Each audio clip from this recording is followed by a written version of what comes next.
paaristõugetega tuleb Kristiina. Meie suusasangarite Kristiina Šmigunni, Jaak Mae ja Andrus Veerpalu võitude tuules tulid Tehvandile ka riiklikud investeeringud. Valmis esmaklassiline võistlus ja treeningukeskus, mis meelitab igal aastal siia tuhandeid inimesi lähedalt ja kaugelt.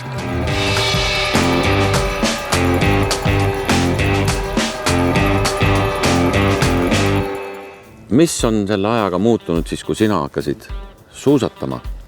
Ma mõtlen 20 aastat tagasi ja täna. Nende sportlikuste tulemuste pealt tuli ju suusastaadion, laskesuusastaadion, juunioride maailmameistrivõistluseks Hüppemägi. Viimaste aastate suuremad tegemised siis on lumetootmiskonteinер, mille juures me täna siin oleme, mis tagab tegelikult ühele rahvusvahelisele talispordikeskusele selle garantii, et suurvõistlused pidamata lumepuudusele tohiks jääda. Ja kui ongi pluss ja vihma sajab, siis see konteiner, nagu me suvel katsetsime, tegi ka pluss 30 kraadiga 200 kanti, 3,5 tonni tunnis lund. Nüüd on Tehvandis saanud selline rahvusvaheline keskus. Me vist enam ei jää mitte millegagi alla, et kõik võimalikke suurvõistlusi korraldada.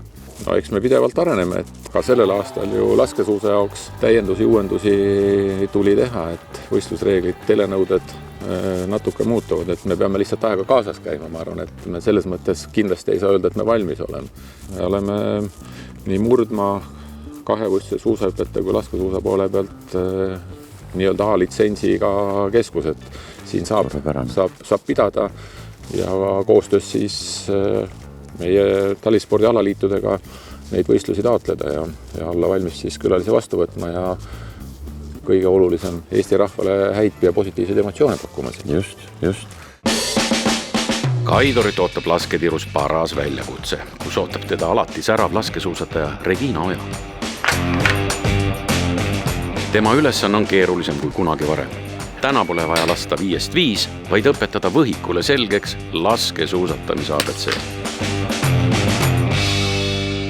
Täna ma suusatama ei hakka. Mul arvan, mul ei ole vaja suusatada, et mööda lasta. Läheb lahti. Lamades tiir. No, raud. Raud, täielik häving. Ma olen suurest mängust väljas. See tundub nii lihtne telekast vaadata. Nii, nüüd ma olen jõudnud püsti tiiru.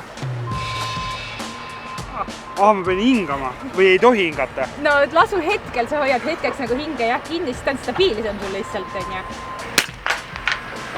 No üks punnikas veel. Mul tuleb 2 rauda täna.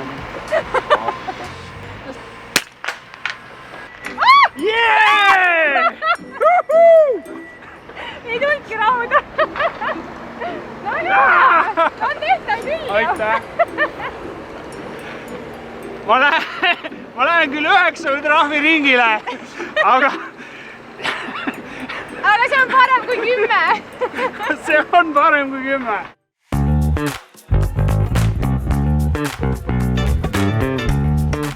Jaak, me oleme roninud siia hüppetorni ülesse. Ma ütlen, et päris kõhe on siit alla vaadata sellest ruudustikust, aga me oleme siia tulnud ühe mõttega, sest siit me näeme Tehvandi tõusu.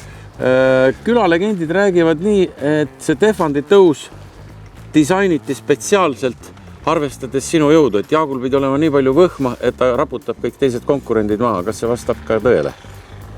Viimane lause päris ei vasta, et võit ei Otepääl saavutamata, aga esimene pool natuke tõele vastab, et kui seda rada siin tehti ja esimesed mõõtmised ära olid, siis tegelikult on Tehvandi tõusu lõpus näha 2 erinevat varianti. Et üks siis, mis vastas tolle hetke vissi reeglitele, et oleks pidanud natuke väiksem olema, aga Alar ja Tõnu, kes tolle ajal siin toimetasid, siis tulid Paljule vastu ja omadega tuleb arvestada ja selline võimalus tegelikult loodi.